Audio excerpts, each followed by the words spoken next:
하면 되는 건가요? 네. 안녕하세요. 저는 양아치라는 이름으로 활동하고 있는 미술가입니다. 오늘 여러분들한테 좀 소개해드릴 이제 첫 장면을 같이 지금 보게 될 텐데요. 여러분들이나 저나 익숙한 옛날 아시아 동양의 가구죠. 딱히 어디라고 말하는 것보다는 어쨌든 우리가 볼 때 좀 익숙한 형태의 가구의 모양을 가지고 있습니다. 뜬금없이 이것을 가져왔을까 싶은데요. 이 이야기로부터 좀 시작하는 것이 가장 좋을 것 같아서 첫 이미지를 좀 보여드릴까 합니다. 사실 저는 미디어 관련된 작업을 계속 해오고 있는데요.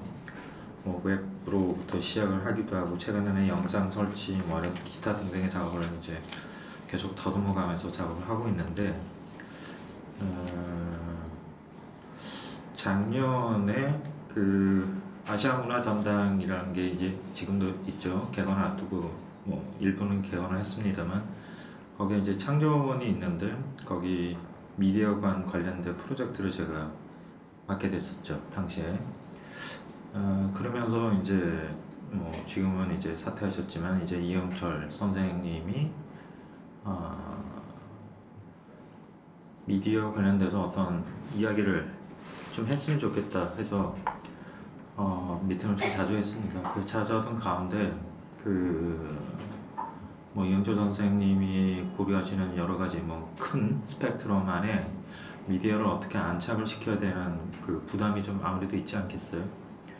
그래서 이제 이걸 어떻게 해야 될까 고민하다가 주장할 게 아니라 좀 설득할 방법을 좀 찾아야 되겠다는 생각을 좀 했던 것 같아요. 그러니까 최근에 보면 아시아 관련된 키워드들이 많죠. 많은데 중국도 안 도와주고 일본도 안 도와주고 이상한 이런 가운데 아시아를 주장하는 한국 광주의 상황을 이거를 어떻게 설득할 것인가에 대해서 좀 동기부여가 필요하잖아요. 그래서 이걸 어떻게 할까 했던 터에 중간에 제가 보여드리겠지만은 아시아 미디어 발전 추이를 보면 일본과 중국에는 아직도 흔적이 남아있고 아티스트들이 있긴 한데 TV 이전에 TV가 되려고 하는 형태의 어떤 흔적들이 있어요. 동북아시아의 근거들을 이렇게 보면. 그래서 거기에 좀 주목을 하게 됐는데요. 그 양식으로부터 역추적해 나가는 가운데 이 그림을 만나게 됐는데요. 지금 여기 보시면 우리가 보는 대로 가구죠.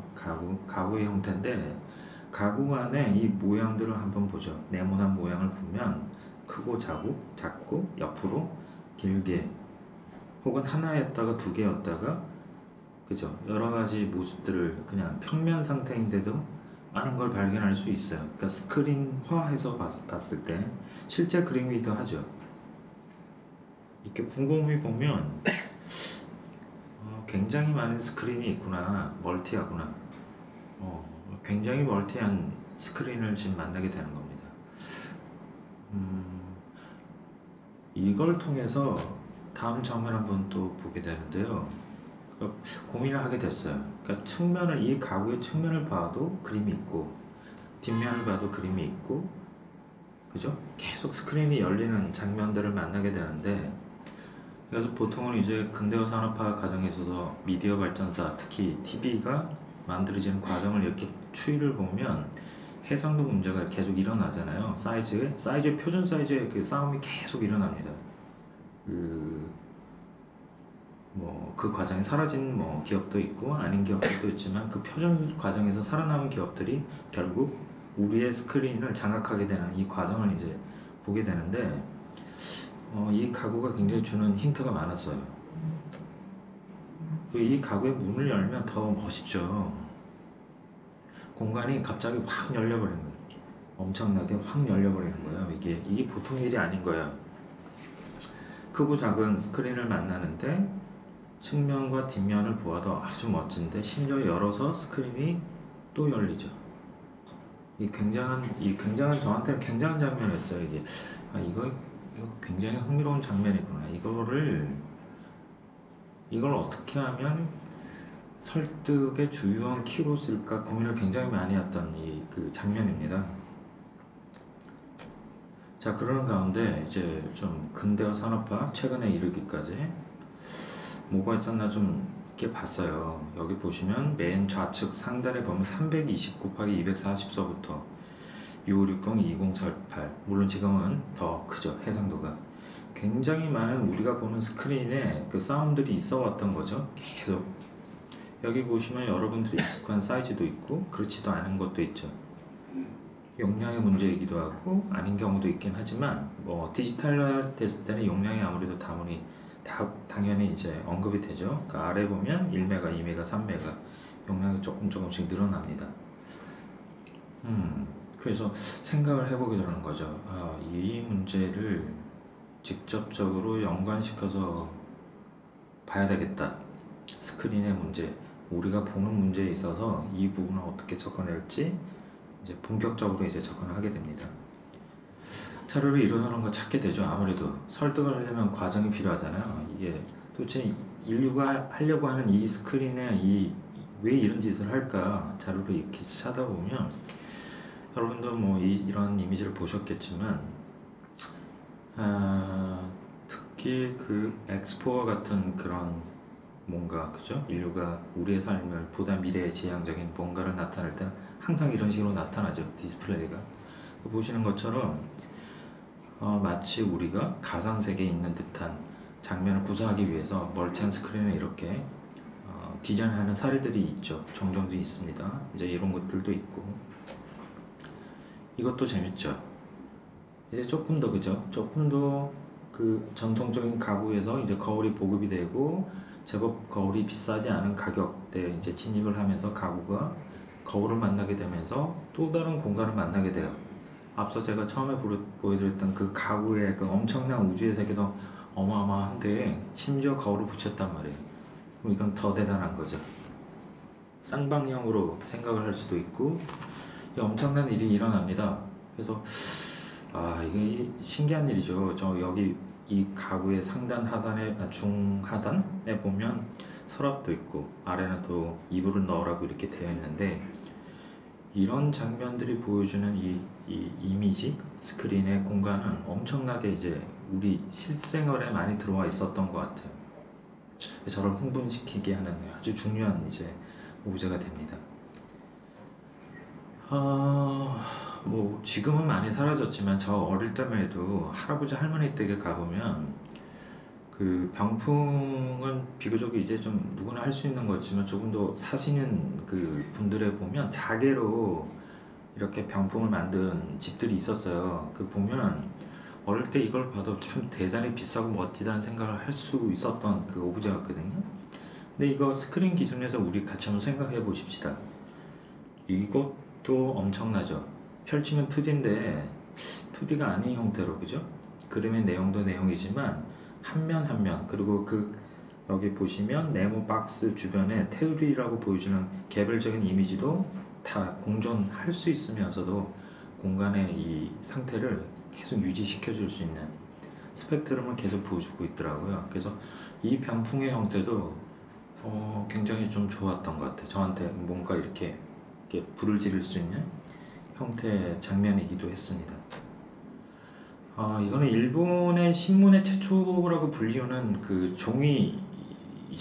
종이로 이제 인쇄화된 그 일본의 신문, 아시아 신문 역사를 이렇게 보면 이게 최초의 신문이라고 하거든요. 이게 뭐냐면 이제 화산이 터졌다 얘기예요. 큰일 난 거잖아요. 그죠? 일본은 옛날이나 지금이나 화산이 터지는 건 보통 일이 아니죠. 그러니까 미디어로 빨리 보고를 시켜야 되는데 이렇게 찍어서 보냈던 거예요. 근데 제가 이렇게 재밌게 본 거는 이 내용도 내용이지만 종이라는 매체예요. 그리고 이렇게 접어서 이렇게 지금 보이시죠? 이렇게 띠처럼 이게 재밌는 거예요. 그러니까 접어서 이렇게 한 면씩 이렇게 열어서 펴서 이렇게 화산이라는 장면을 만나잖아요. 아까 병풍이나 가구처럼. 굉장히 재밌는 미디어 스크린이다 생각을 좀 하고 있는 장면이에요. 그러는 가운데 백남준이 또 장난을 많이 치죠. 이제 텔레라는 게 얼마나 사람을 흥분케 해요. 그죠? 텔레비전. 뭐 텔레스코프든 텔레가 들어가면 사실 다 재밌거든요.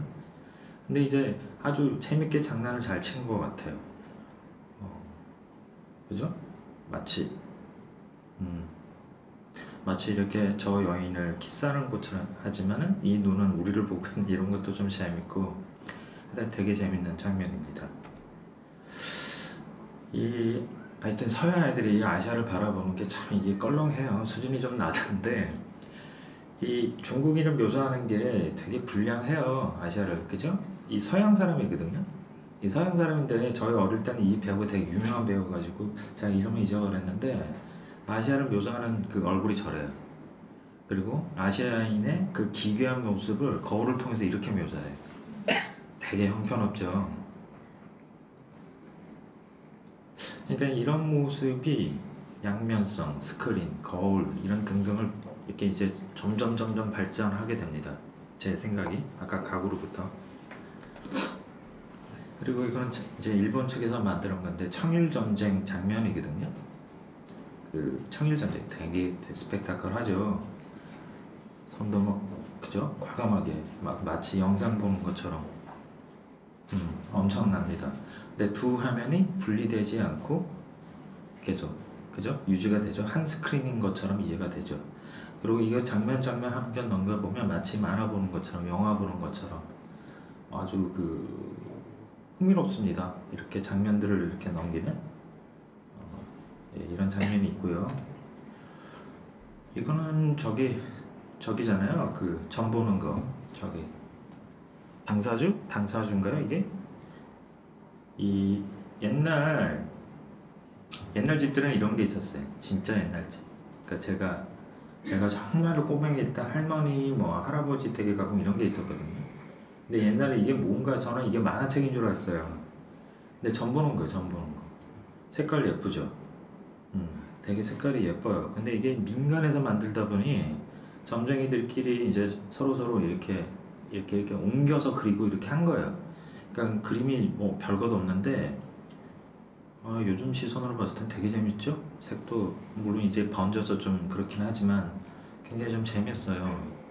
그러니까 이런 장면도 재밌는 거예요. 그러니까 스크린으로 봤을 때 점과 스크린과 책과 만나는 일들을 계속 우리 곁에 있어 왔고 저 역시는 이제 떠나기 싫은 거죠. 그런 생각들로부터.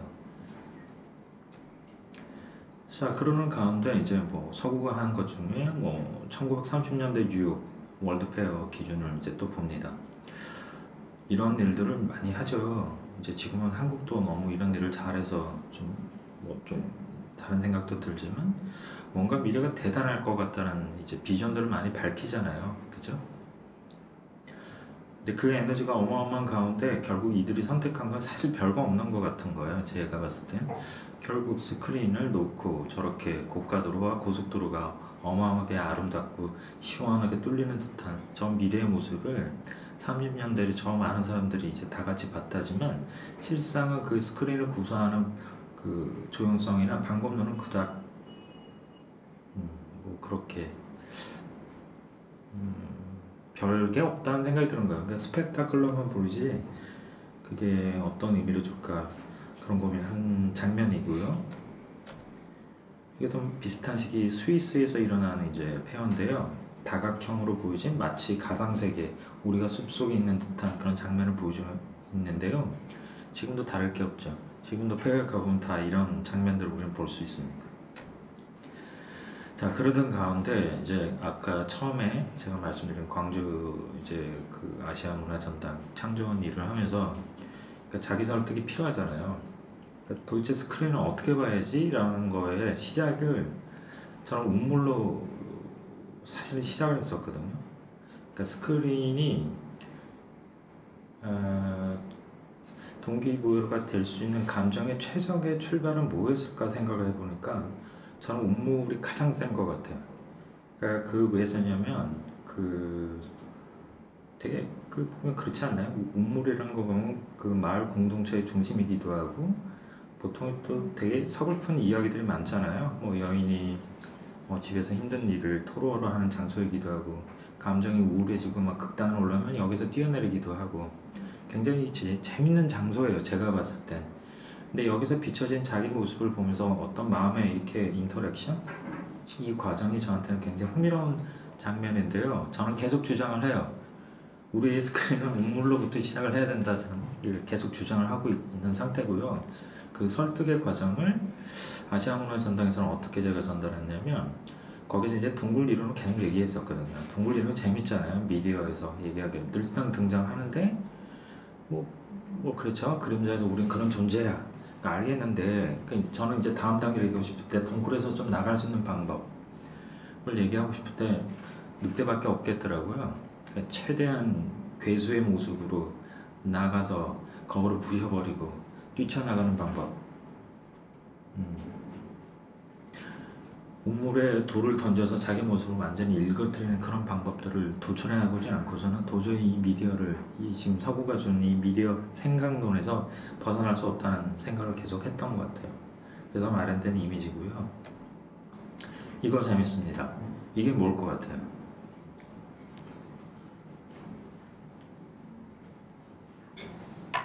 이게 뭘 것 같아요? 응? 예, 야구 경기장인데 어떻게 쓰여져 있을 것 같아요? 앞에 보면 객석이 있죠. 예, 어떻게 됐을까요?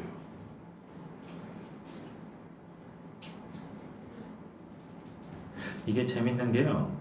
미국 노동자들이 야구장 갈 돈이 없는 거예요. 그러니까 비쌌던 거죠. 그러니까 뭐냐면 극장에서 라디오 중계를 하는 거 가지고, 여기 지금 만약에 누가 1번 선수가 안타를 쳤어요. 그럼 여기 말판이 1루로 가요. 네. 그럼 뒤에 이 스크린 뒤에서 그거를 이렇게 말판을 움직이는 거죠. 이렇게 움직여요. 그리고 누가 홈런을 쳤어요. 그러면 이게 공이 이렇게 날라서 저기 펜스 뒤로 넘어갑니다. 되게 재밌죠. 저는 이런 거 좀 있었으면 좋겠어요.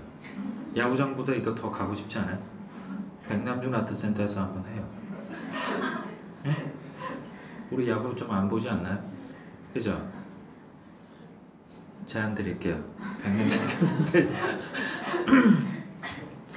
굉장히 재밌어요. 제가 그 스크린을 찾아내는 그 인류가 도대체 인간을 왜 이렇게 보려고 하는 거에 대해서 왜 이렇게 애착을 가지고 이렇게 많은 스크린을 도전을 했던 거에 대해서 자료를 막 찾다가 이걸 만나는데 너무너무 즐거운 거예요. 너무너무 즐거운 거예요. 그래서 라디오라는 미디어와 이 그 극장이라는 형태가 다 보존이 되면서 심지어 저렴하죠. 재밌고. 저는 이거 너무너무 즐거웠던 장면이라서 지금 가져온 거예요. 너무 반갑기도 하고 여러분들한테 좀 보여드리고 싶기도 해서. 그래서 흥미로운 스크린의 장면입니다. 자, 그러는 가운데 앞서 제가 이제 말씀드린 중국 쪽에서 만들어진 스크린의 역사 중에 빠질 수 없는 거예요.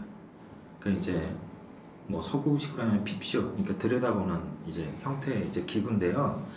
이게 그림이 좀 작아서 좀 설명해 드릴게요. 여기 우측에 어떤 아저씨가 서 있고 앞쪽에 이제 젊은 친구들이 뭔가 들여다보고 있잖아요.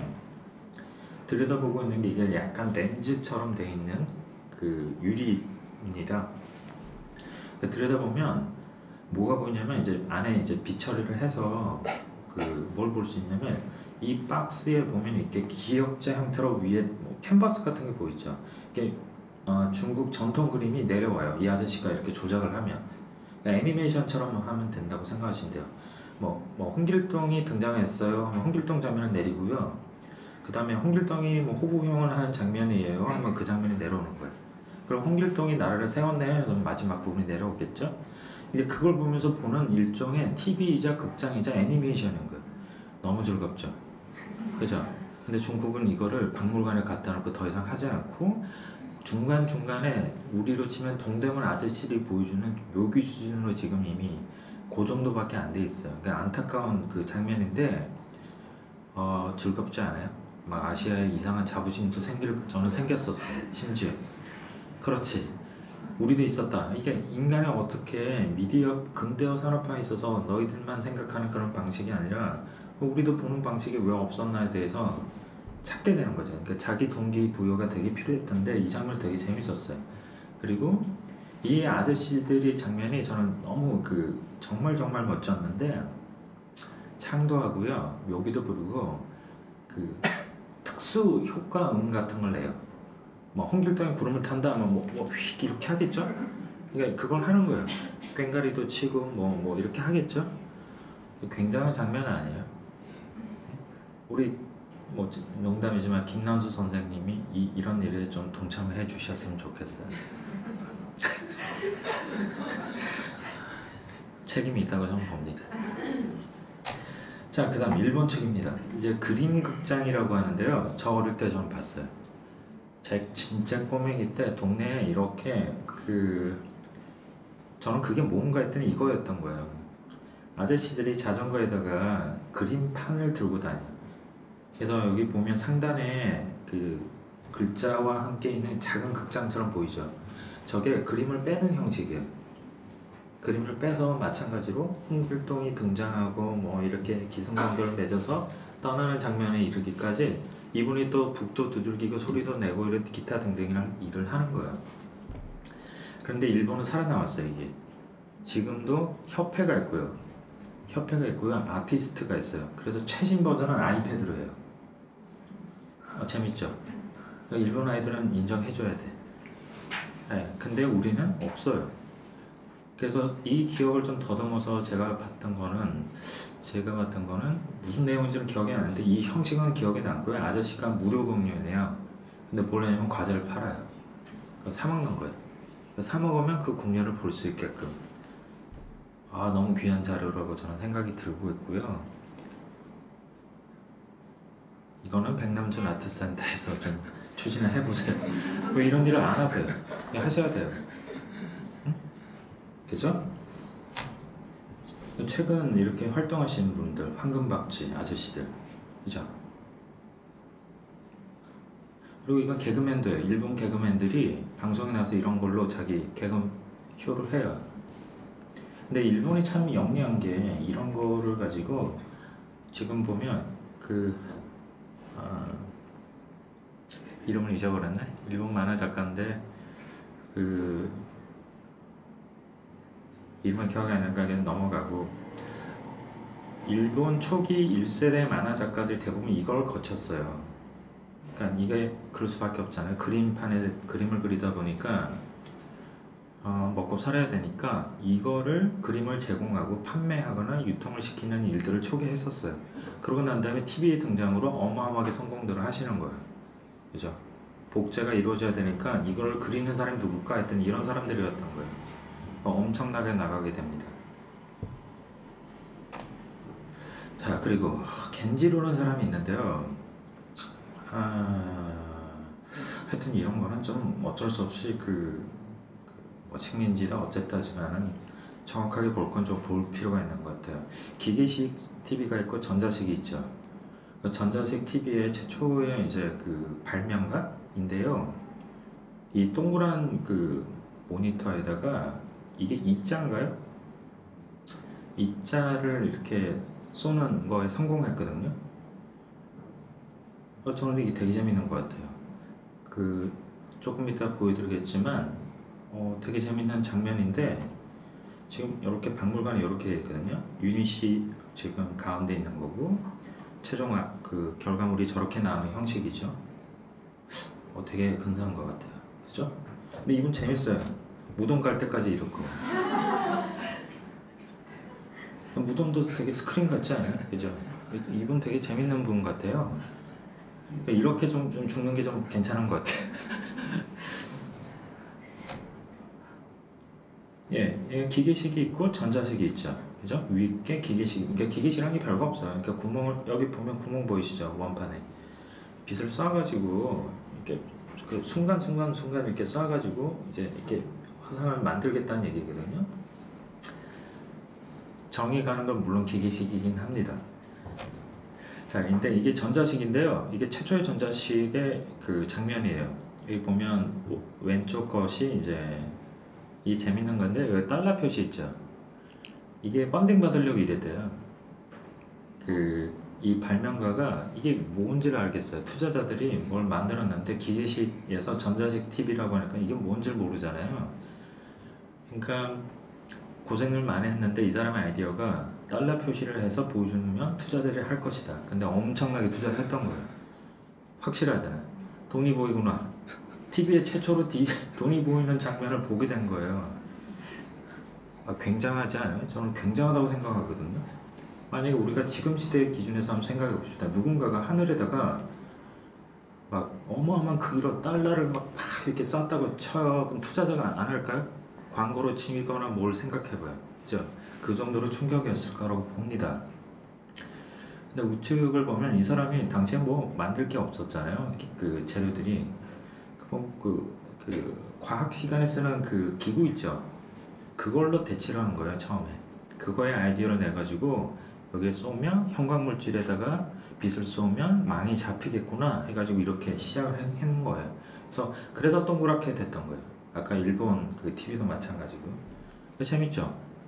그러니까 스크린이 어떤 합리적인 목적이 아니라 이거 어떻게든 좀 하고 싶은데 플로피 요 디스크에다가 가져와서 형광물질을 쏘면 되겠구나. 그러니까 스크린이란 게 요즘에야 뭐 굉장히 과학적인 방법이 있지만 당시엔 그렇지도 않았던 모양이에요. 그죠? 근데 이런 스크린의 형태도 있다. 뭐 최근에 이럴수록 동그라미, 네모, 그 다음에 이제는 더 복잡해지죠. 인터페이스란 말이 들어가서 이제 정말 스크린이 해질 정도로 복잡해지고 있죠. 스크린 안에 스크린, 또 스크린. 그죠? 그죠? TV의 모양 형태도 계속 바뀌어나가고 있고. 페이퍼 TV쇼. 재밌는 사람이 하여튼. 저는 되게 재밌는 사람이라 생각하고 있어요.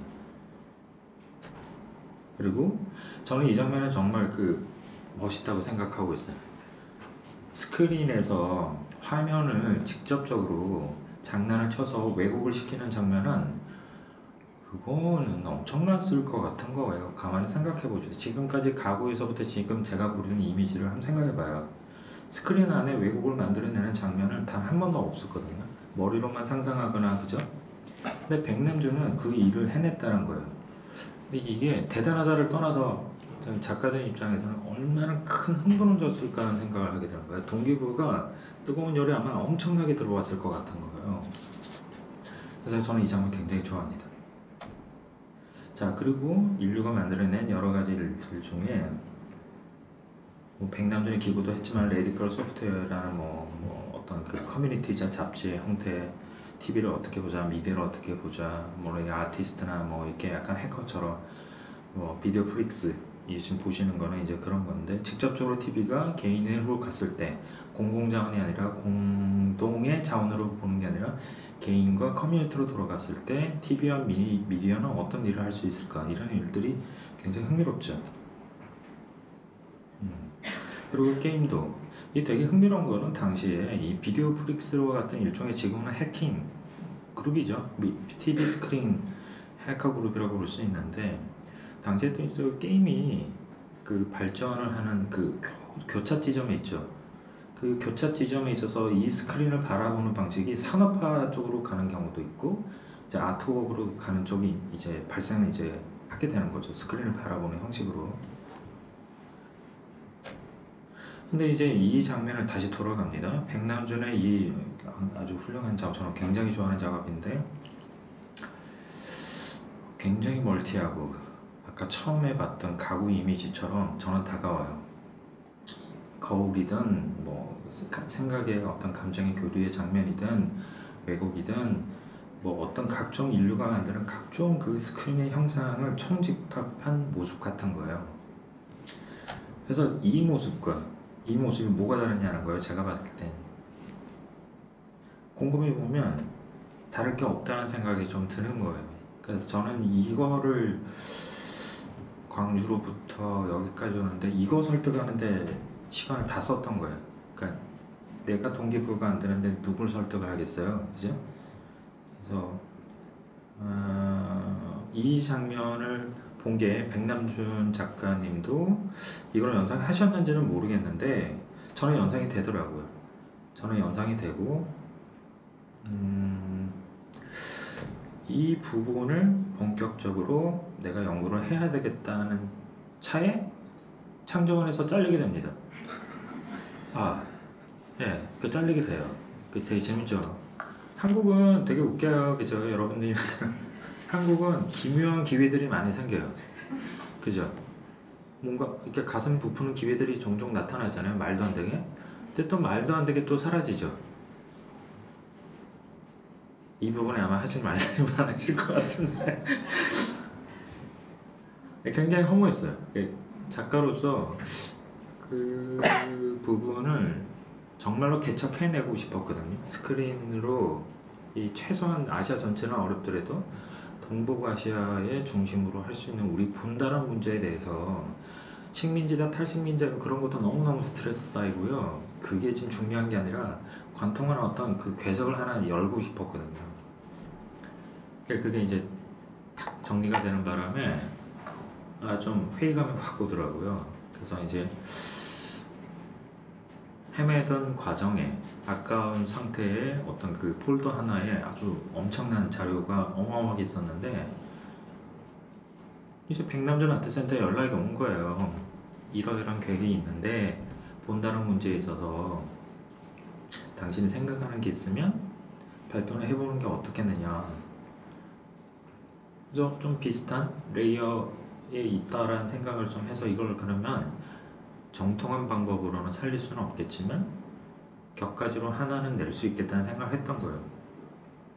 근데 백남준에서 보여드렸던 작업은 제 방향의 목표는 아니에요. 그 과정의 작업이라고 보시면 되고요. 그래서 앞서 또 보신 것처럼 그러면 이 부분을 조금 더 파보자. 본다는 부분, 스크린의 이 부분을 어떻게 백남준 아트센터에서는 보여줄 수 있을까? 그래서 이제 자료를 이거저거 찾다 보면 많이 보셨죠. 뭐 요즘에는 이런 화면을 보기가 좀 어려운데 옛날에는 TV가 기다리는 아이들은 다 이런 장면을 만났잖아요. 이렇게 기다리고 있으면 이런 장면 만나잖아요. 보고 있으면 묘해요. 또 보게 돼요. 여러분들 이게 오랫동안 보신 분들인데 소리도 되게 성가신데 이렇게 좀 명상하는 느낌이 좀 나거든요. 이렇게 찌하는 소리거든요. 이러면서 가만히 있잖아요. 그리고 카운트다운이 돼요. 이렇게 5시 반이 딱 되면 이렇게 드디어 30분 하면 탁 열리거든요. 이렇게 막 가구가 열리듯이 탁 열려요. 기가 막힌 장면이거든요. 네. 그런데 이 스크린을 본다는 거에 이 테스트 카드라고 하거든요. 이거는 TV 테스트 카드라고 하는데 이 테스트 카드의 전제를 깔고 백남준 아트센터에서 요청했던 그런 메시지를 어떻게 담을 것인가를 여기 지금 담아낸 거예요.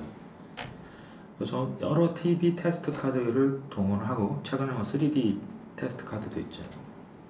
그런 가운데 제가 좋아하는 사람이 좀 개인적으로 저는 어쨌든 지금은 오해를 편들 수는 없어요. 그죠? 백남준이 선택했기 때문에 저는 헉슬리를 편들을 해야 돼요. 그죠? 오웰은 헉슬리와 함께 감시 체제를 열었잖아요. 그죠? 거기 작가로서 끌려가기 싫잖아요. 그 맥락으로 들어가기 싫잖아요. 어떻게든 도망을 가야 되는데 이제 만나게 된 책이 이제 죽도록 즐기기란 책 안에 지금 간단하게 만화로 지금 정리된 걸 제가 보여드릴 텐데 제가 한번 간단하게 읽어볼게요. 오웰은 책이 금지당한 것을 두려워했다. 그죠? 오해를 감추면 그렇죠. 근데 헉슬리는 사람들이 책이 읽지 않게 되어 책을 금지할 필요가 없게 된 것을 두려워하게 됐다. 후자가 더 와닿지 않아요? 그죠? 감시하면 더 보고 싶지 않아요? 근데 이 양반은 반대인 거예요.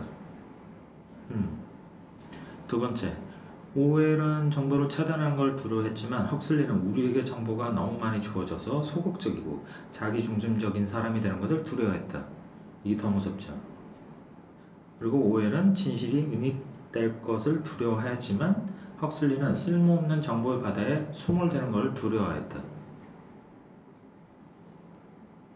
오웰은 우리가 폐쇄적인 문화를 갖게 되는 걸 두려워했으나 헉슬리는 우리가 자극적이고 무가치한 저속적인 문화를 갖게 되는 것을 두려워했다.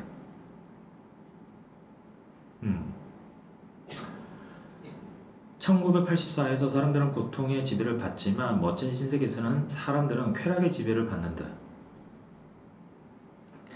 한마디로 오웰은 우리가 증오하는 것을 증오하는 것들이 우리를 몰락시키게 하는 것을 두려워했다. 근데 헉슬리는 우리가 좋아하는 것들로부터 몰락을 당할까봐 두려워했다는 거죠. 영리한 사람이죠. 편들 수밖에 없잖아요. 그죠? 한국에 제2의 백남주 500명쯤 있잖아요. 그죠? 그럼 나는 500명 안에 들기 싫잖아요. 어떻게든지 간에 이거 도망을 쳐야 되는데, 이제 김은둔갑, 갑자기 김은둔갑이 김은둔갑이 영화가 결국 둔갑을 해서 10개의 물 중에 그 살아남을 문 하나를 찾는 영화거든요. 그 소설도 있지만 드디어 찾은 거예요. 우리가 다 퇴로가 없잖아요. 우리 지금 살고 있는 한국이. 근데 다 뒤져서 문을 열어서 나갈 길을 찾은 거예요. 헉슬리로부터. 신난 거죠. 그래서 이 작업을 여기다 푼 거예요.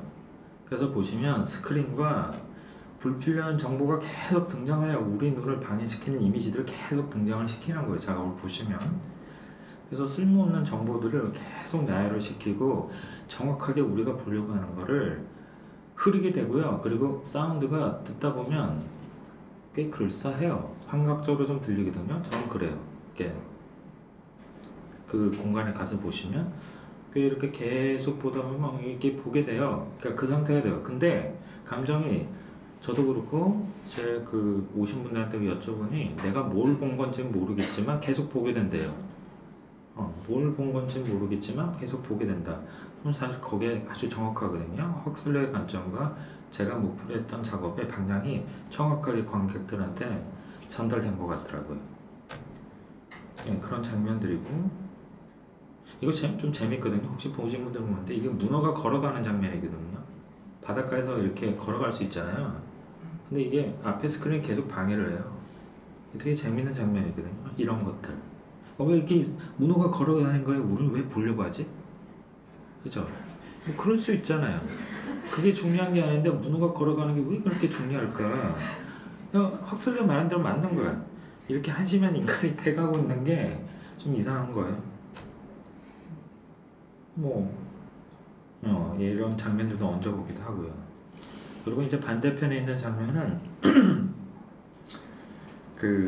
사실 백남준을 이 공간에서 하는데 백남준을 또 뺄 수가 없다. 헉슬리와 백남준을 사실 대치시키는 건데요. 백남준이 아까 제가 아주 좋아했던 장면, 자석을 통해서 왜곡시키는 스크린 장면에 디지털 시기라고 보시면 돼요. 소리에 반응하는 그 스크린의 그거거든요. 지금 제가 여기 유닛을 갖다 놨는데 그 왜곡을 시킬 수가 있어요. 제가 만든 사운드에 얘가 스크린을 계속 반응해 주는 거예요. 그래서 그 방식의 일종의 오마주 작업이기도 합니다. 그래서 이렇게 왔다 갔다 사운드에 계속 왔다 갔다 해요.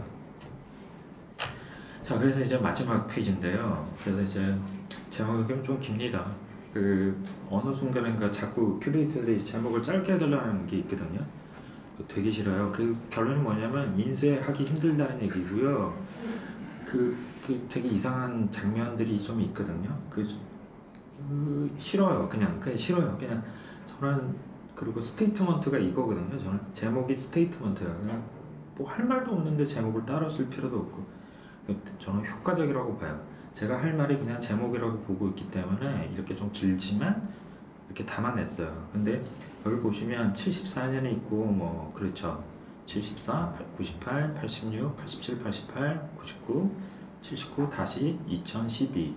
이건 한국 경제 정치적으로 주요한 사건들이 있는 거예요. 74년 박정희가 사망하게 되고 98년 이전에 68, 87, 88은 한국의 경제적으로 전두환 집권 이후에 일어나는 경제적 10% 이상의 성장률을 보인 그런 해거든요.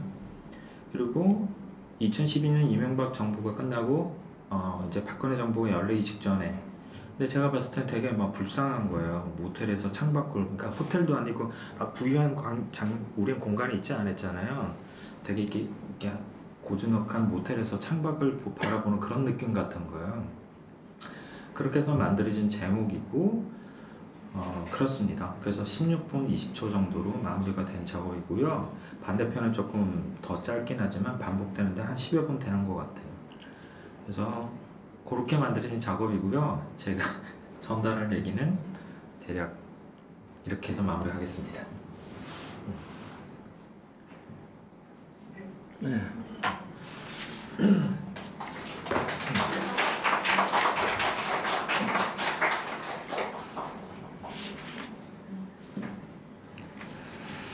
어떻게 이렇게 우울증은 치유가 좀 되셨어요? 같이 앓으시면서 왜 그러십니까? 우울증이 좀 깊으세요. 네. 1974년 그 첫 번째 오일 쇼크가 오죠. 네.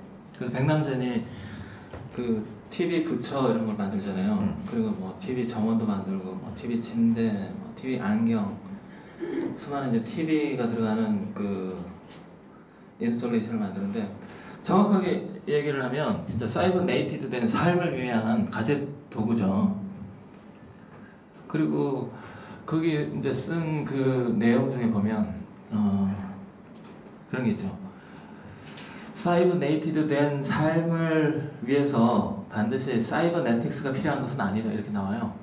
즉 전기 전자가 없는 미디어 아트. 그러니까 첫 번째 백남준이 자신의 그 비디오 아트를 설치물로 이렇게 변환을 할 때 전기 전자가 없는, 더 이상 이제 기름을 먹지 않는, 근데 역설적으로 전기를 많이 먹는 물건들을 만들어냈죠. 굉장히 역설적인 건데 의도하고 결과하고는 좀 다른 것 같아요. 그래도 사이버네이티드 된 삶을 위해서 거기서 방출되는 그런 음파, 광파, 또 보이지 않는 전자기파들이 우리 몸에 어떤 체감적으로 영향을 끼치는데요. 이번에 이제 인터미디어 극장이 그런 주제로 진행이 된 것 같아요. 지금 양 작가 그 발표를 들으면서 옛날에 했던 얘기를 할지 새로운 얘기를 해야 될지 좀 망설였어요. 그 사이버 네이티드 된 삶이라고 하는 것은 사실 우리가 익히 알고 있는 이 시간의 풍경 바깥으로, 즉 저편으로 외출을 나가는 건데, 그 백남준의 표현에 따르면 5차원 예술을 하는 거죠. 시간 차원 자체를 자유자재로, 시간이라고 하는 차원 자체를 마치 유의적인 어떤 부분으로 이렇게 넘겨버리는. 당연히 이제 우리가 살고 있는 이 일상하고는 좀 거리가 있는데요. 아까 첫 번째 장면에 그 자개농이었나요? 그게 굉장히 충격적이네요. 그걸 들고 나오리라고 생각을 못했어요. 그게 진짜 사이버네이티드 된 삶으로서 일찌감치 와 있었던 것 같아요. 74년도에 오일 쇼크가 와서 그걸 가지고 TV를 가지고 굉장히 이렇게 꼬여진 형태로 역설적인 설치물을 만드는 것보다 그거 하나를 그냥 갖다 놨으면 됐는데, 백남준 작가가 많은 혼란을 불러낸 것 같아요, 사실은. 그러니까 지금 뉴미디어 아트 관련된 책에선 백남준이 극도로 제한적이죠. 다른 사람들은 다 싱글 채널로, 즉 4차원으로 이동을 하고 있는데 이 양반 혼자 중불나게 5차원으로 가고 있잖아요. 여분의 차원이 하나 더 있죠. 여분의 배터리가 없네요.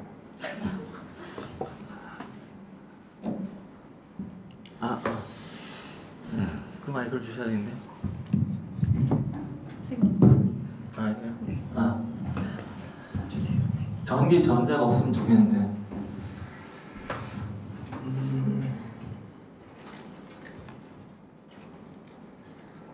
1971년에 아까 달러 얘기를 하셨지만 사실 달러가 더 이상 금하고 교환이 안 되게 됐어요. 1달러를 갖다 주면 미국 중앙은행에서 25원씩 금으로 바꿔줬었거든요. 그래서 돈이라고 하는 것이 실제 금덩이하고 이제 똑같은 가치를 가지고 있었는데, 텔레비전에 달러가 이렇게 나오잖아요. 원래는 그 레이더였는데 그것이 이제 변환이 돼가지고 텔레비전이 됐죠. 그래서 원형을 지향하는 텔레비전이 나왔는데 거기 달러가 이렇게 나왔다라는 거는 사람들한테 직접적으로 금을 의미하죠. 즉 우리가 보고 있는 이미지하고 우리가 소유하는 금하고 같았었어요. 71년 이전에. 3년 후에 이제 오일 쇼크가 오면서 이미 영원히 사라진 화폐가 사실은 휴지 조각이 되는 그런 시대가 열린 거죠. 그 이후에 사실은 아까 보여주신 자개념을 바라보는 그런 삶, 전기 전자가 없는 사이버 네이티드 된 삶이 재설계가 된 거거든요. 사실은 제게 좀 어려워서 코멘트 하실 거 있으면. 사이버네틱스는 저도 생각 못한 그 분이어서 좀 두고두고 좀 얘기를 나눠봐야 될 것 같고요.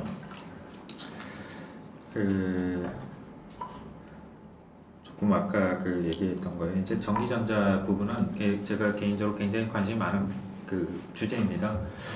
한국이든 뭐 서양이든 뭐 어디든 미디어 아티스트는 전기전자 가지고 그죠? 회로 몇 가지 만들고 프로그래밍하고 패치 적당히 좀 바꿔서 내는 전시도 많이 보셨을 거고요. 그 피곤해 이미 우리 많이 피곤해 있잖아요. 그래서 주는 미디어가 극복을 못하니까 완전히 지금 멸망해버렸잖아요. 미디어 아트 씬 자체가 거의 없다시피 하고 문제가 있죠. 근데 이제 저도 역시 그 부분에 탈출한 지 오래됐어요. 그렇게 하지 않겠다는 것. 그래서 저는 한금줄이 있어요. 그래서 뭐냐면 전기전자, 그러니까 김나우 선생님한테 말씀을 여러 차례 드렸는데 전기전자가 없어서 미디어 아트가 불가능해? 저는 전혀 그렇지 않다고 보거든요. 그래서 저는 2011년도에 체면 작업을 했어요. 체면 작업을 해가지고 그 25명의 대상을 해서 영화 스크립트를 만들어서 최면을 걸어요. 여러분들한테 만약에 개개인 1대1로 개개인을 걸면 거기서 나는 인터랙티브한 것들, 뭐 미디어 아트의 특징들이 다 나오거든요. 심지어 더 심해요. 감정의 폭이. 그래서 결과를 좀 말씀을 드리면 7명의 여성이 울었고요. 울었어요. 5명이 의자가 흔들린다는 경험을 했고요. 남자의 80%가 최면에 당하지 않으려고 했었어요. 재밌죠? 남자는 지금도 저는 그 심리가 이해가 안 돼요. 최면 작업을 구경하러 왔는데 최면 작업 나는 안 당할 거라는 그 심리는 저는 뭔지를 모르겠어요. 그러니까 왜 왔냐는 거예요. 그죠? 이해가 안 되죠. 근데 왜 여성은 그거를 할까 해서 후기 이제 그 피드백을 좀 들었는데 이게 체면인지 아닌지 모르겠다는 거예요. 근데 이제 체면을 한다는 것 자체, 체면술사가 등장하는 거가 미디어예요. 우리 TV에 이미 체면술사 익숙해져 있거든요. 적응이 돼 있어요. 어떻게 한다. 마치 영화관이라면 어떻게 한다는 게 이미 인간과 인간 사이의 미디어가 벌써 생겨 있는 거예요. 그러니까 그거를 빌어다가 쓰는 거예요. 그죠? 여러분들 왜 레스토랑 가면 어떻게 한다는 게 양식이 이미 정해져 있잖아요. 한식 먹듯이 안 하죠. 미디어가 이미 발명돼 있다니까요. 사람 간에. 그럼 그걸 가지고 오는 거예요. 그걸 가지고 와서 이렇게 했더니 되는 거예요. 근데 이상하게 남자는 그게 안 돼. 그리고 여성은 그랬고 눈물이 나는 게 왜 눈물이 났니? 하면 제가 약간 걱정이 됐던 게 스크립트가 되게 긍정적이고 밝은 거였거든요. 감정이 나빠질까봐 우울하고 막 지옥을 보게 하면 안 될 것 같아가지고 밝은 걸 했어요. 그래서 뭘 했냐면 그러니까 가장 아름다운 장소에 가장 아름다운 집이 있어요라고 이제 유도를 했고요. 그 문을 열면 당신을 오랫동안 기다리고 있는 사람이 있어요라고 했거든요. 했더니 여성의 칠알이 누구였냐면 오래전에 헤어졌던 언니, 어릴 때 놀았던 언니, 언니가 나와요. 이상하게 남자 이런 거 안 나오고요. 언니 나와요. 그리고 뭐 일찍 돌아가셨던 어머니, 뭐 부모님, 뭐 이런 형제들 그런 게 나오더라고요. 그래서 그 굉장히 재밌었고요. 그 과정에 눈물 흘리는 걸 보면 그냥 여러분들 이렇게 또르르 흐를 것 같죠? 아니요. 펑펑 울어요. 어마어마하죠. 어떤 미디어 아트에서 그런 걸 해요.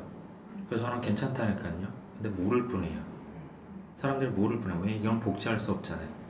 그죠? 복제 가능한 미디어 아트 구조 안에서 자꾸 미디어를 얘기하면 이게 되나? 자꾸 패치만 돌리지. 그죠?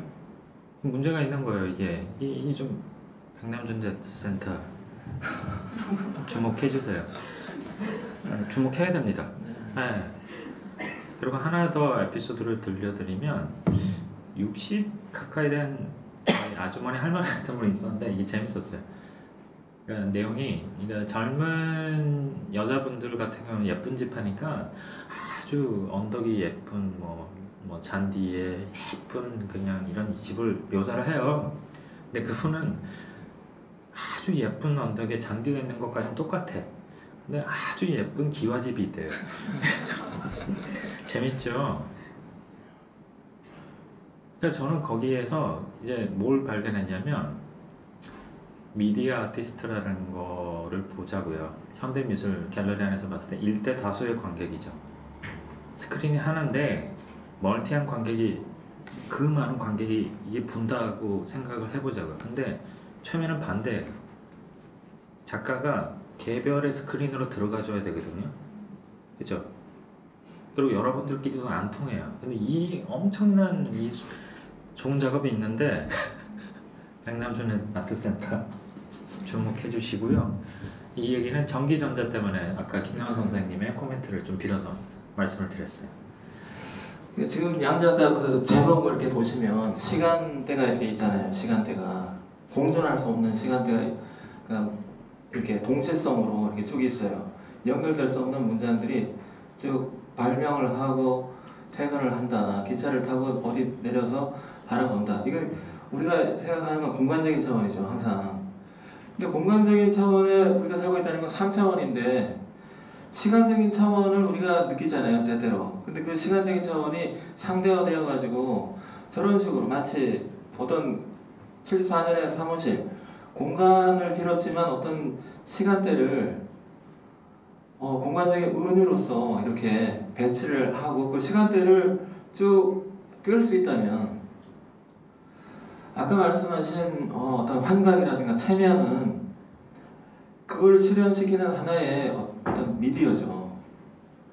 그리고 중요한 거는 이제 시간과 빛과 어떤 행동이 될 텐데 개입 또는 어떤 식의 편집이 될 수 있을 텐데요.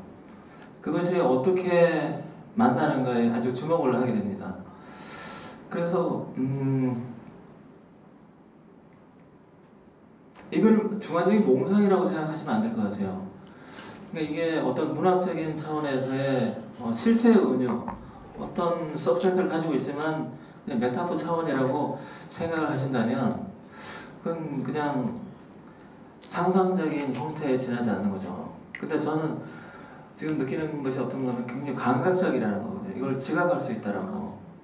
그 부분이 어쩌면 이 제목이 굉장히 마니페스토처럼 되게 어떤 평범한 문장처럼 쓰여져 있지만 수행문으로 이렇게 하자라는 거죠.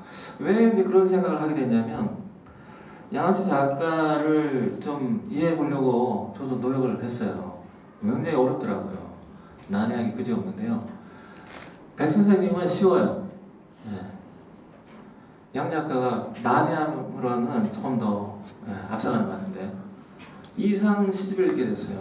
이상 시집 중에 선에 대한 각서라는 게 있습니다. 그걸 보면 사람은 광선보다 빠르게 미래로 갈 수 있는가 이런 표현들이 나오죠. 그 다음 시는 뭐냐면 그 다음 시구는 사람은 광선보다 빠르게 가자 이렇게 수행문으로 나옵니다. 마치 갈 수 있는 것처럼 당연히 우리가 생각하기에 아인슈타인이 이 우주에 빛의 속도보다 빠른 것은 없다 이렇게 돼 있잖아요. 근데 이상이라는 사람은 미래로 가서 과거를 바라본다면 어떤 느낌일까? 그것은 과거로 가서 미래를 바라보는 것과 같은 것인가? 이런 질문을 던져요. 그러면서 다시 광선보다 빠르게 미래로 가자 이렇게 나오죠. Let's go. 같이 미래로 갈 수 있는 것처럼 그런 감각과 그런 수용적인 태도하고 지금 양 작가 보여주는 태도가 유사한 데가 많이 있습니다. 일단 그리고 지금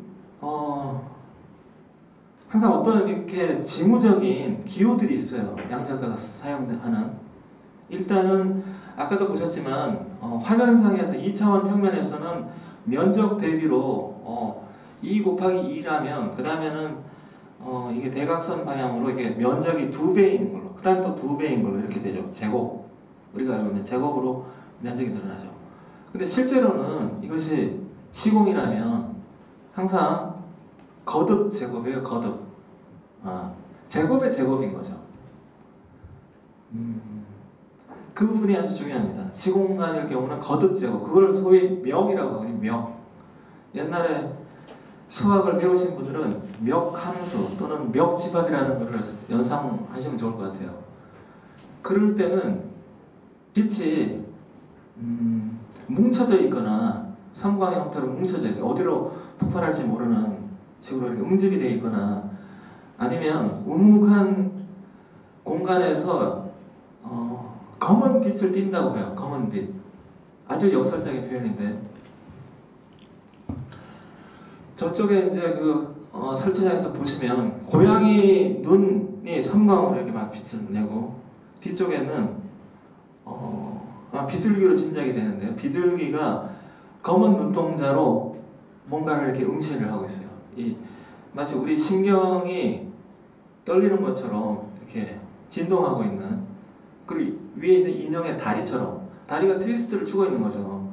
이분이 상당히 해학적인 유머리스트예요. 근데 작품으로는 별로 웃기지는 못하신 것 같아요. 네. 되게 재밌는데요. 이 새의 눈과 고양이의 눈이라고 하는 것은 묘아오감이라고 해서 아주 검은 우주의 자궁을 볼 수 있는 짐승들이죠. 그러니까 아까 보여주신 그 화면상에 나오는 이런 방사 형태로 이렇게 원뿔 모양으로 자동적으로 이렇게 번져나가는 그거를 쿠르트 괴델이라는 사람은 빛 원뿔 곡선이라고 하거든요. 빛 원뿔 곡선. 거듭 제곱으로 이렇게 옮겨져 가는 그거를 볼 수 있는 짐승이에요. 그런 눈을 가져야 되는 거죠. 그럴 때 신 이상은 이렇게 얘기를 했어요. 우주는 멱에 의한다.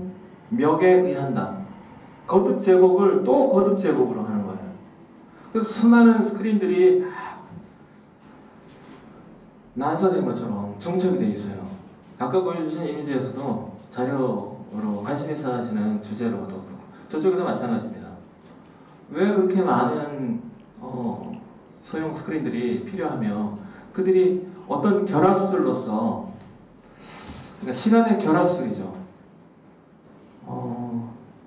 그게 아주 궁금하기도 하고 또 한편 난해하기도 하고 근데 이것이 어떻게 보면 아까 말씀하신 그 올드스 헉슬리의 비전하고 다시 연결된다는 것이 매우 재밌는 것 같아요.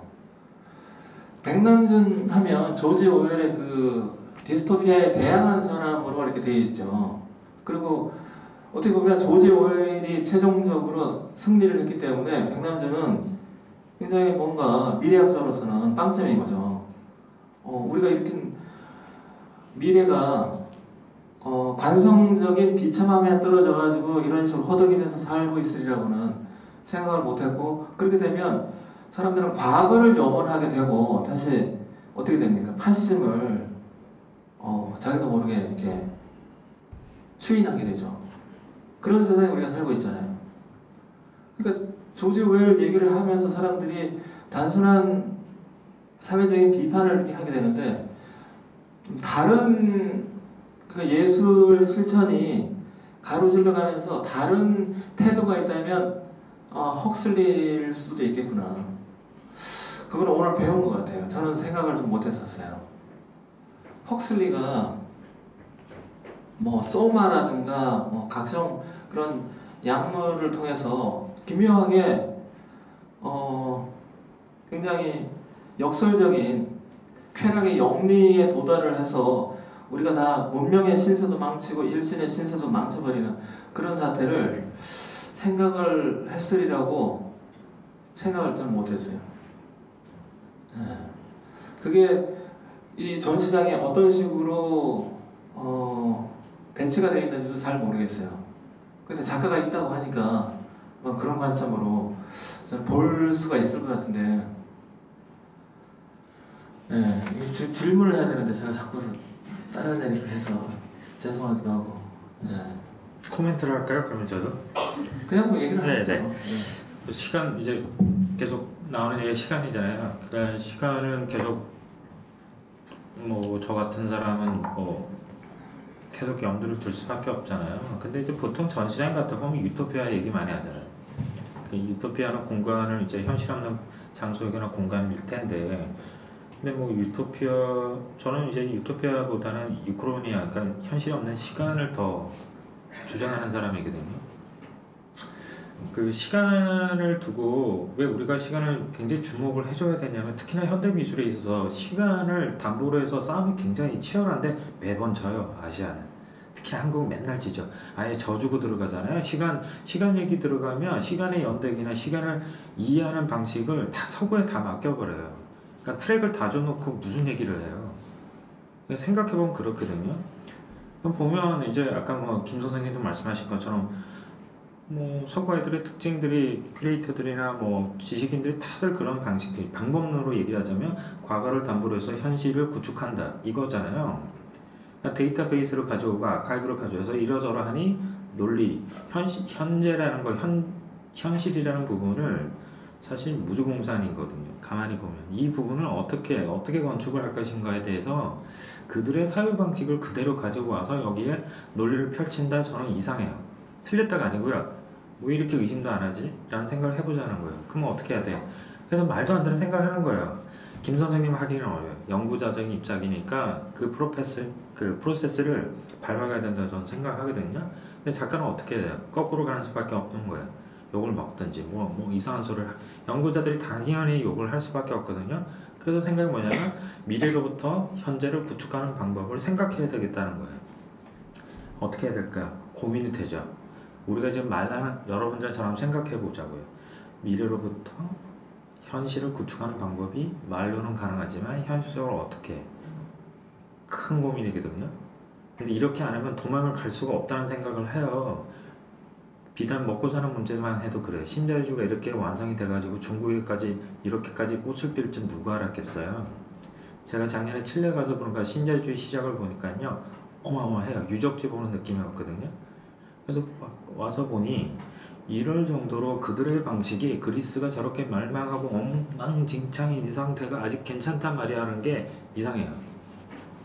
이상하지 않아요? 왜 그들의 사유 방식과 그들의 먹고 사는 문제에 총체적인 게 문제가 생겼는데 지금까지도, 그럼 내가 하는 머물고 있는 현대 미술에 이거를 동의를 해줘야 돼?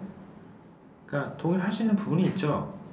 근데 뭔가 크랙이 갔는데 괜찮냔 말이에요. 그들 스스로도 루인이라는 프로젝트가 계속 일어나고 있는 이 과정은 괜찮냐는 얘기예요. 그래서 저는 뭐 작년에 서울시립미술관에서 이제 작가의 대화를 이 비슷한 얘기를 꺼내가지고 좀 재밌었어요. 그 부분을 잠깐 얘기할 수 있는 기회가 있었거든요. 오늘도 김 선생님이 시간에 얘기하시니까 거기에 코멘트를 하고 싶은데, 저는 요즘 생각은 그래요. 어떻게 하면 미래로부터 현재와 현실을 구축하는 방법을 한 장의 카드 정도로 내가 내밀 수 있으면 나쁘지 않겠어 라는 생각을 하고 있어요. 그래서 뭐 시간 말씀하셔가지고 이제 그 코멘트를 했습니다. 지금 시간 얘기는 뭐 더 제가 할 건 없고요. 백남준이란 작가의 혁명성이 칼레라는 이 접두어에 좀 있어요. 그 얘기를 좀 드려야 되겠어요. 왜냐하면 텔레비전을 가지고든 뭐 비디오를 가지고든 매체 중심의 예술을 했다면, 매체의 특정적인 작업을 했다면 사실은 뭐 어떤 선구자의 몫을 제외하고는 더 이상 얘기할 부분이 없을 것 같아요.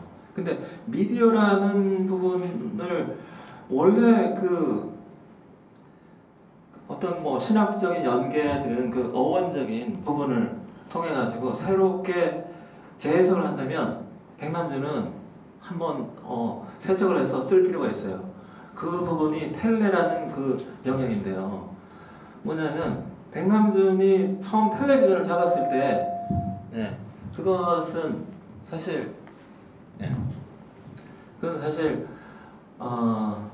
이 사이버네이티드 삶이 지향하는 이상으로서 텔레파시에 가까웠어요. 근데 우리 사회에서 텔레파시라는 용어는 과거에 상당히 농담에 가까웠거든요. 텔레파시라는 말 자체가. 근데 파시라는 게 엠퍼시예요.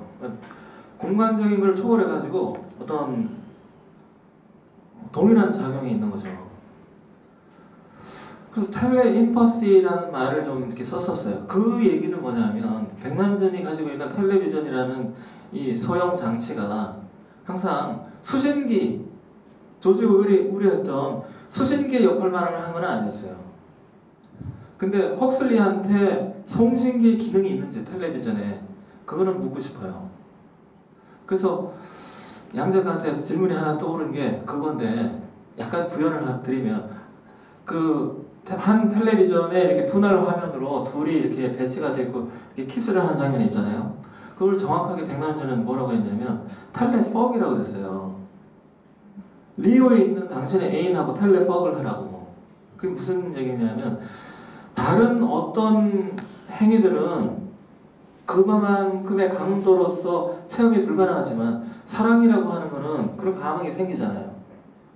근데 과거에 뭐 전화로도 그런 풍속 산업들이 개발되고 지금 인터넷으로 그런 것이 개발된 것처럼 백남준은 텔레비전을 송신기로 사용을 하는데 그런 정도의 감흥이 인퍼티 상태로 전달되기를 바랬던 거죠. 그러니까 거기에 헉슬리가 개입하는 어떤 부분이 좀 있는 것 같아요. 그리고 양 작가의 시간 선상에서 13인의 아이가 달려가는, 근데 그건 사실 시간 바깥으로 나가는 거거든요. 또는 시간을 넘어서 버리는 작업이거든요. 질문이 이상하네. 그 질문의 형식이 조금 김양조 선생님 스타일이라고 생각을 하고 이제 잘 받들어서 이제 답을 하자면, 헉슬리, 백남준 말씀을 강조하시는 그 텔레, 저도 굉장히 중요한 부분을 보고 있고요. 저 역시도 그 텔레에 굉장히 함몰이 있어요. 근데 이제 백남준이 얘기했던 텔레 기준으로 해서 우린 그래서 망한 거 같은 거예요. 그걸 텔레퍽이라고 말하는 거 가지고 더 이상은 지금 인터넷 인터랙티브하고 굉장히 수많은 스크린을 통해서 그거 정도는 이제 초딩 애들이 이루고 있잖아요. 그 애기들 3살, 4살 애들이 이루고 있죠. 백남준 상상도 못했죠. 스크린이 이렇게 할 줄. 그런 거 보면 백남준 저는 옛날 사람인 것 같은 거예요. 틀렸다가 아니라 그러면 이거를 텔레퍽을 그러면 텔레퍽이 퍽처럼 안 느껴지거든요. 그러니까 2D, 그러니까 슈퍼 플랫이에요. 그 의미 자체가 너무 얇고 납작해요. 그렇지 않아요? 저는 텔레퍽은 퍽이 아니란 말이에요. 가만히 생각해 보면. 그래서 너무 슈퍼 플랫한 이 상태가 백남준과 이 미디어 사람이 만들어내는 이 네트워크, 이 이미지의 세계가 이 스크린 이상 넘지 못하잖아요. 그래서 저는 이 깨자는 거예요. 이거 지금 제발 깨야 된다는 거예요. 이따위 텔레퍽은 없어도 된다는 거예요. 곰곰이 생각해 보면. 그래서 답은 될지는 모르겠지만 저의 자세는 그렇다는 거예요. 그러니까 그게 틀렸다 맞다 문제가 아니라 그걸 이해하는 방식에 양아치 작가는 이렇게 반응을 하는구나라고 일단은 말씀을 드려야 될 것 같고요. 헉슬리는 더 사실 우리를 교묘하게 만들잖아요. 그죠? 이게 정말로 진짜 텔레퍽이 뻑인 것처럼 믿게끔 만들고 우린 그걸 보게끔 하고 아침 드라마 그 뭐 이상한 요즘에 그 말도 안 되는 드라마에 보면 우리 시어머니가 정말 김치로 때릴 것 같고 이렇잖아요. 그죠? 우리 실제는 그렇지 않잖아요. 누가 세상에 김치로 때려. 그죠? 근데 그걸 보고 우린 이야기를 하고 있는 이런 말도 안 되는 슈퍼 뻑의 세계를 살고 있다는 게 이게 말이 되냐고요. 그죠? 이거 깨야 된다니까요. 근데 슈퍼플랫 하지는 않고 사실, うん 조금 부연을 드리면 그 아까 그 양쪽에 이렇게 이 경계선에 이렇게 대고 네. 있잖아요. 네네. 사실은 그게 뭐냐면 금줄이거든요. 검줄, 검이 사실은 신이잖아요. 감이, 고마. 검줄의 하나에 지금 그 양자가 앞에 그 전시장 이렇게 돼 있는 그 부분이 사실 저는 검줄이라고 생각을 해요. 검줄. 옛날에는 거기다 뭐 고추도, 뭐 숯도, 또 집신이라든가 복숭아 같은 것도 이렇게 끼워놨다고 하죠. 거기가 신성성의 영역이고 바깥이 좀 다른 영역인데, 그리고 거기는 시간의 어떤 흐름이라든가 기체화된 시간이라든가 좀 다르게 시간이 변형이 돼요. 그래서 그 서울대 신범순 교수 같은 경우는 그 검줄이라고 하는 그 부분이 우리가 알고 있는 이 싱글 채널의 시간의 흐름하고 다르다. 그래서 초검선적 시간이라고 부르거든요.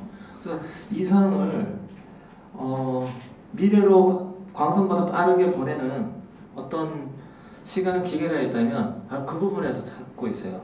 근데 제가 이제 찾은 건 뭐냐면 옆에 이렇게 이렇게 달걀판처럼 되어 있는 거 있잖아요. 달걀판을 이렇게 유심히 보시면 어두운 부분이 나타나요. 항상 착시. 그것 때문에 갖다 놓으신 거고요. 달걀판이요? 네. 옆에 이렇게 음향판. 아, 그게 뭔가 흡음판이죠? 네, 흡음판이요. 네. 네. 이 장면을 저는 어떻게 이해하고 있냐면요. 그러니까 확실히 연구자하고 아티스트하고 여기에 이제 검줄 있는 것 같아요. 그죠? 그러니까 무슨 얘기냐면 과거로부터 현실을 이렇게 사운드에 나오신 분이랑 미래가 있는지는 모르겠지만 거기서 이렇게 해서 지금 이러고 있는 장면 같거든요. 이게 아마 진짜 금줄 같은데, 저는 그 앞에 그 황금 종이를 접어놓은 거는 사실 스크린 그 테스트 카드에 그 변형으로 갖다 놓은 거예요. 근데 금줄은 생각을 안 했거든요. 그러니까 이게 어떤 장면이냐면 과거로부터 현실에 나오는 어떤 카드들의 등장이라고 저는 이해를 하고 있는 거예요. 근데 저는 생각을 안 하고 있었거든요.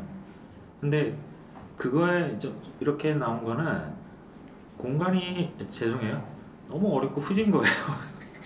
이거 어떻게 하지? 얘를 살릴 방법이 없나 해가지고요. 이렇게 가운데에 놓으면 너무 후진 거예요, 공간이.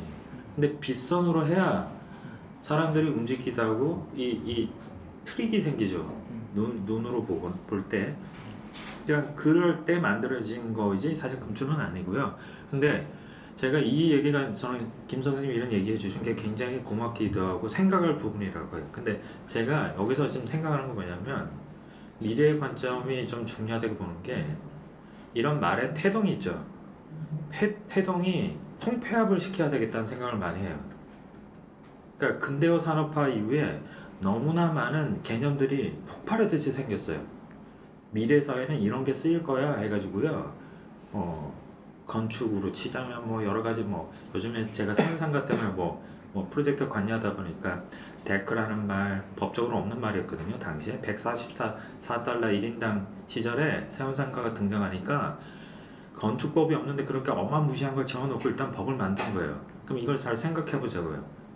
없는데 만들어졌는데 법이 따라온 거예요. 그러니까 말이 따라왔다는 거죠. 근데 지금은 세운상가가 그 법에 의해서 지켜지지 않죠.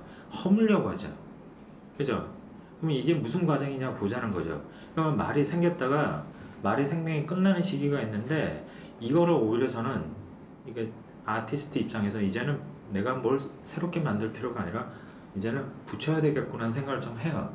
그래서 지금 김 선생님 말씀하신 거에 금줄은 텔레커뮤니케이션 차원에서 본다면 굉장히 재밌는 말이기도 한데, 작가적인 측면에서 봤을 때는 좀 번외 얘기인데, 저기 언젠가 정경선 선생이 그런 얘기를 하더라고요. 세운상가 이런 얘기 하다가 자기가 작업을 하다 보니까 그냥 자기네 입을 다물고, 그 작가의 의미는 타자에 의해서 조각되는 것처럼 만들어진다는 거예요.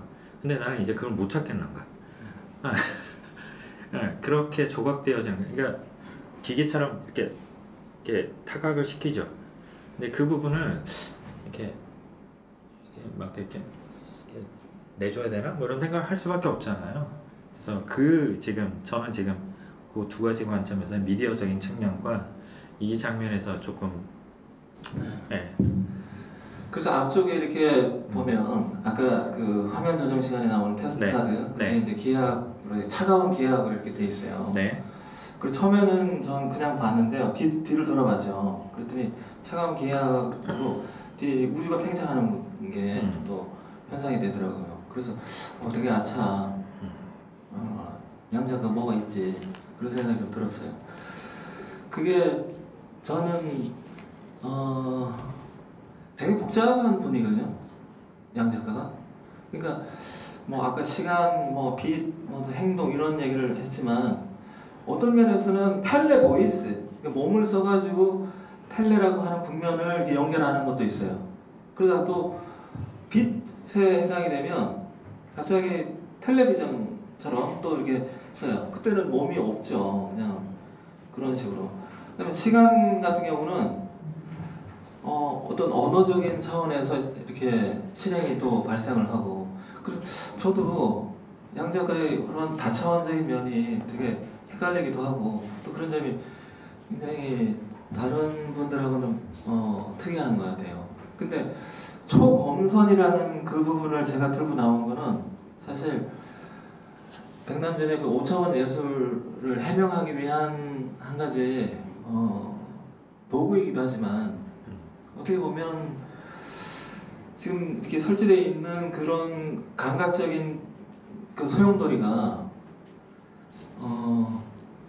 단순히 뭐 이렇게 아까 보여주신 거를 이렇게 야적하고 그걸 재미를 위해서 이렇게 했다기보다는 시간의 묘한 어떤 영리라든가 역설이 있는 것 같아요. 패러독스가 있는 것 같아요. 그러니까 미래로 간다라고 하는 것이 미래가 갔을 때 그건 미래하고 접속이 됐을 때는 이미 현재잖아요. 체험적인 영역에서. 또한 또 과거이기도 하고. 그래서 제가 시간에 대해서 뭐 철학자가 아니기 때문에 구체적인 얘기를 하긴 좀 그렇지만 그 중심에서 한 30분을 제가 서 있었거든요. 계속 그 어떤 식으로 이제 가망이 작동을 하는가 확실하게 시간 위에서 좀 길을 잃는 듯한 느낌이었어요. 백남전도 자기 작품을 30분은 봐야 한다라는 제안을 했었는데 제가 그런 제안을 못 지켰네요. 양 작가 작품은 제가 30분 봤어요. 어떻게 코멘트를 해야 되죠? 어떻게 코멘트해야지? 그냥 저기 말씀하신 걸 그냥 덧붙이거나 연상되는 걸 그냥 말씀을 드릴게요. 그 저 작업은 사실 목표가 여기에 오려고 하지 않았다고 이제 말씀을 드렸잖아요. 그래서 이제 과정에 이제 작업이기도 하고 그리고 지금 조만간 또 이제 보여주긴 그 얘기 드릴게. 또 진짜 한국 사회가 웃긴 게요. 기묘한 기회가 또 하나 생겼어요. 그러니까 그 광주에서 잘린 그 프로젝트고요. 작가로서 또 초대를 받았어요. 웃기죠? 지금 2달 남았거든요. 그죠? 이게 되게 신기한 장면이죠.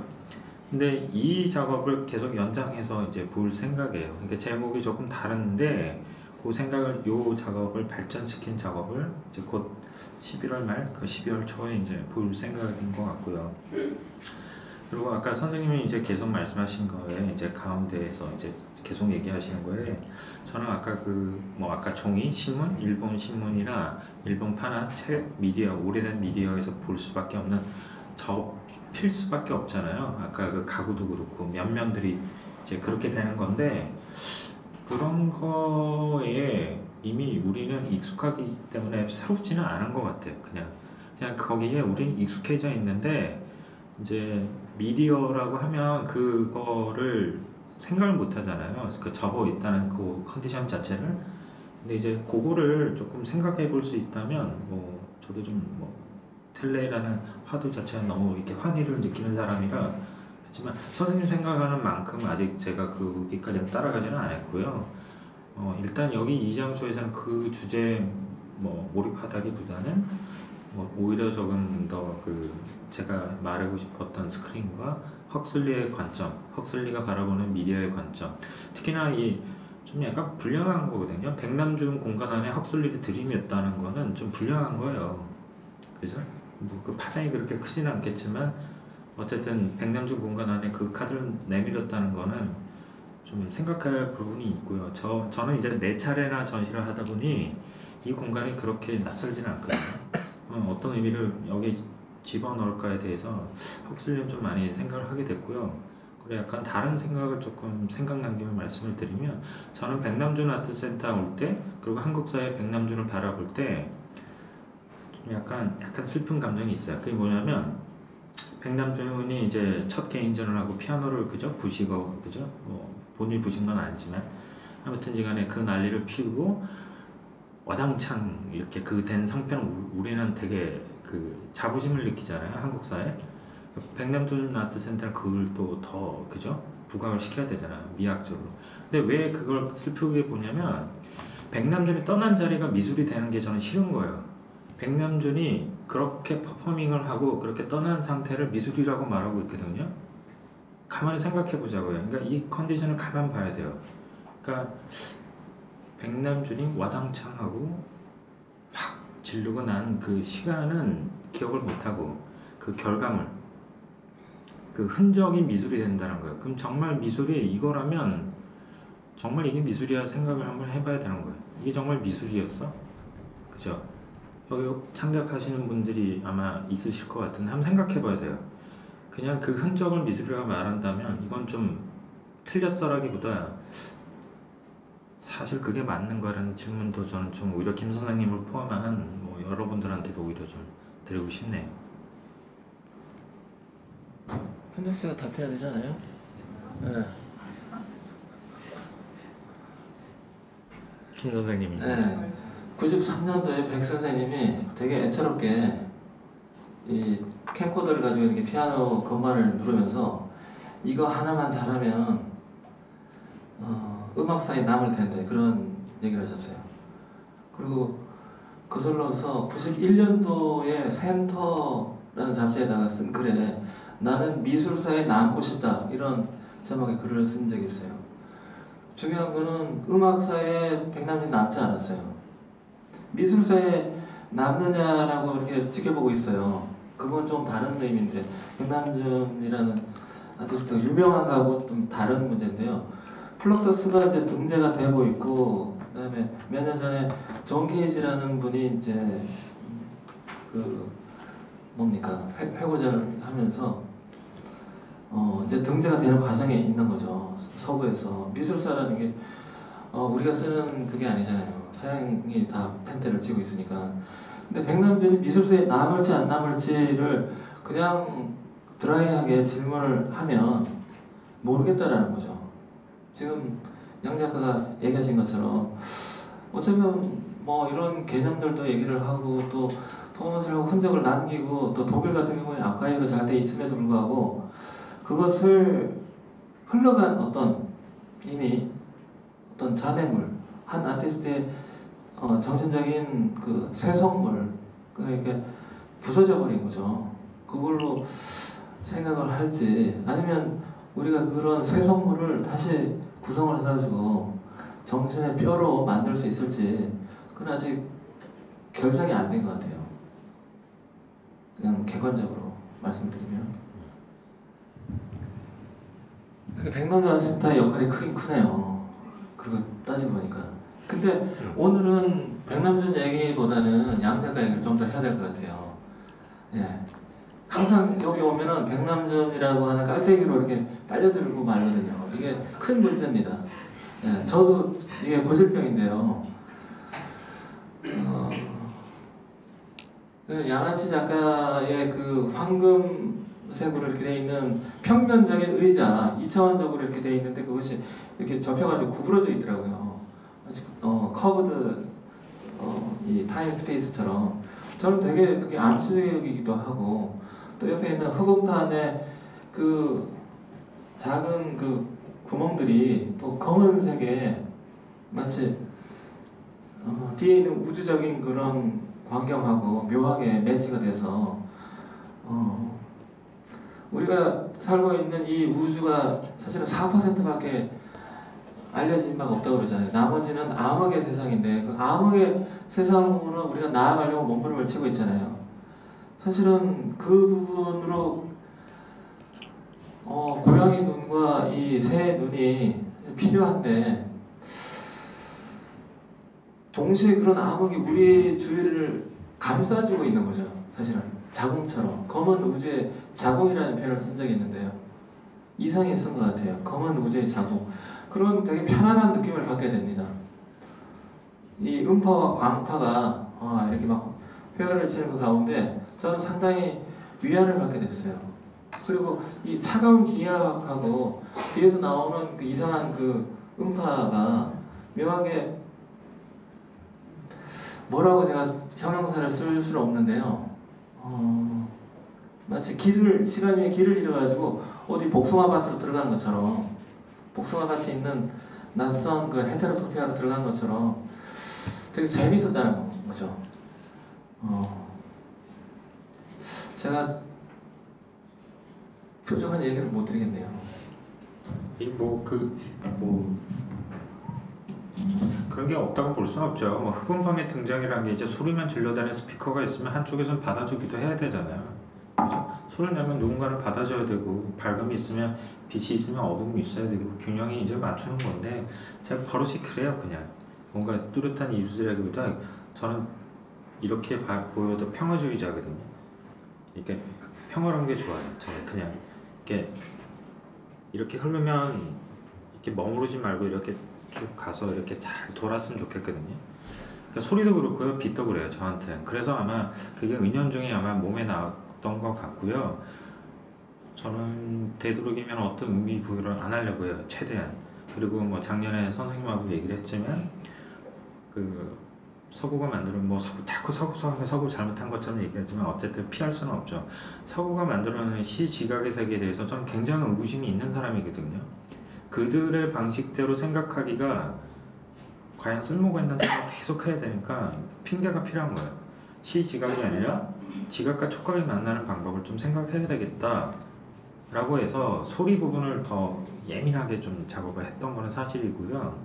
소리가 그럼 촉각이 되려면 이제 높은 음보다는 저음이 좋잖아요. 중베이스로 들어가게 되면 촉각이 되고 귀창이 흔들려주는, 듣는다는 게 기본적으로 때리는 거잖아요. 내 몸을 때려줘서 듣는 거라고 이제 생각을 하고 있으니까 복숭아도 사실 등장하는 거는 그 우리가 귀에서 들리지 않는 아주 낮은 음을 이렇게 증폭을 시켜주면 스피커는 움직이잖아요.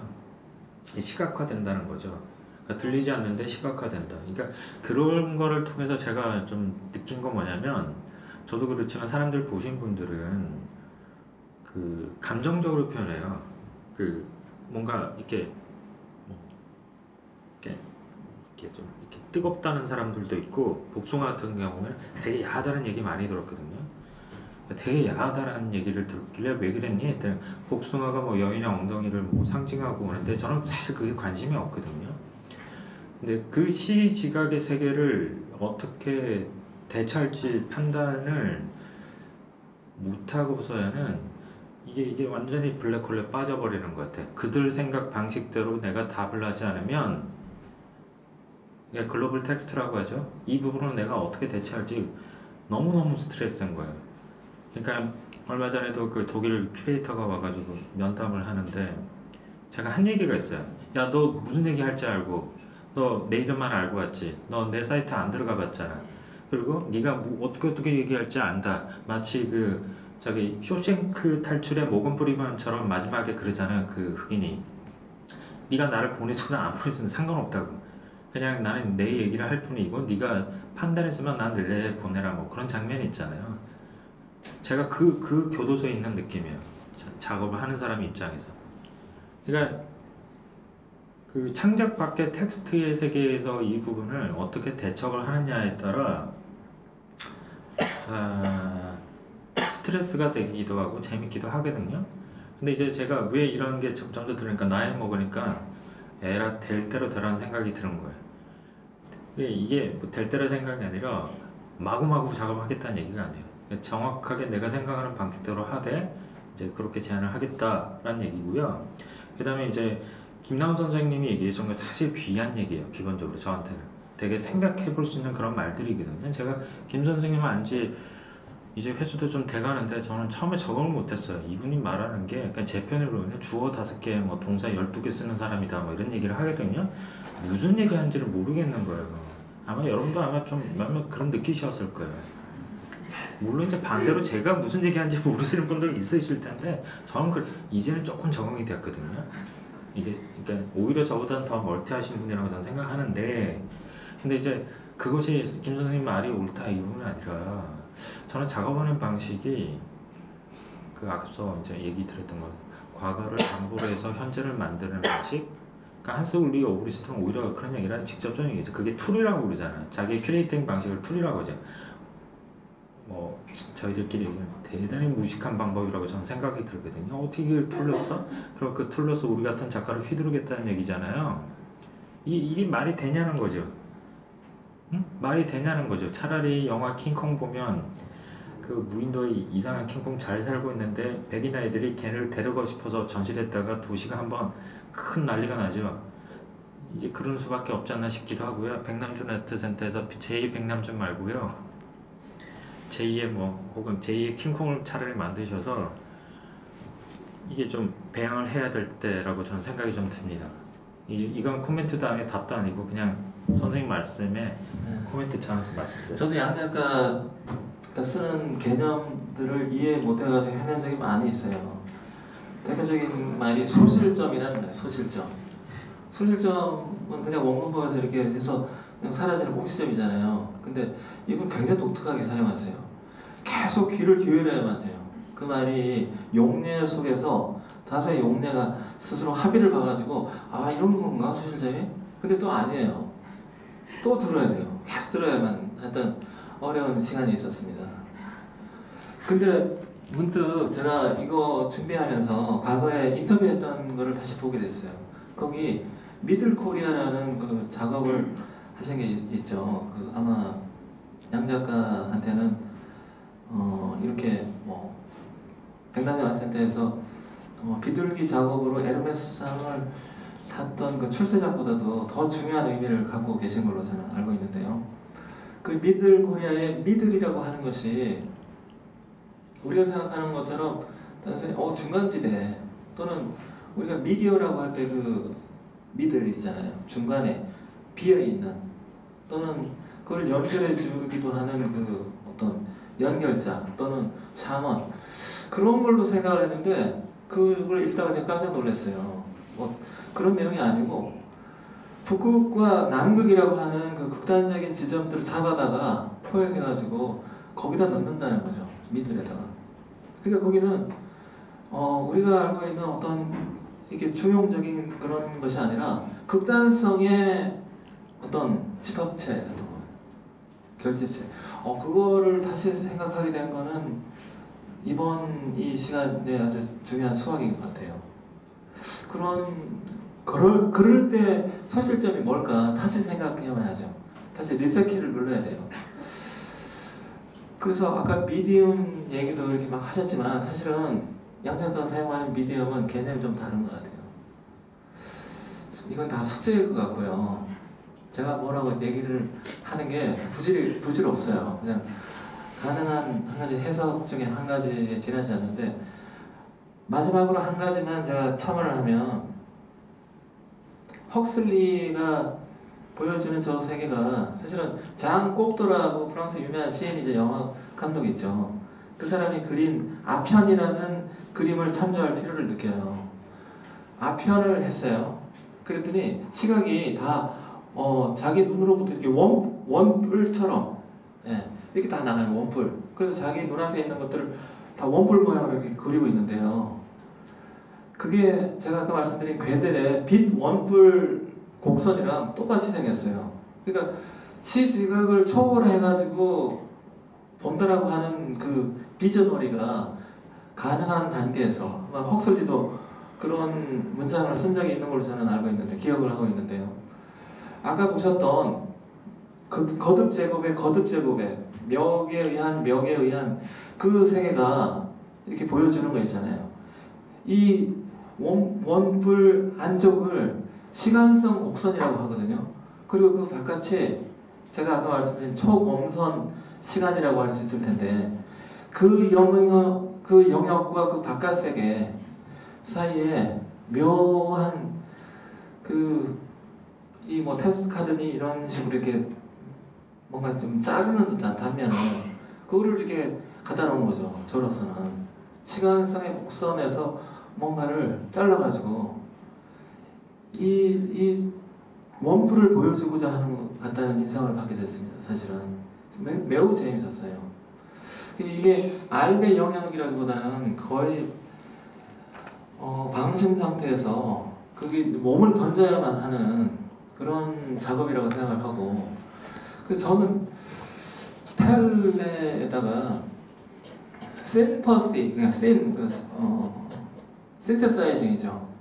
이 임퍼시라고 하는 동물치라고 하는 거를 합성을 하는 방식의 텔레 이 접두어가 필요한 것이 아닌가 그런 생각도 조심스럽게 해봤습니다.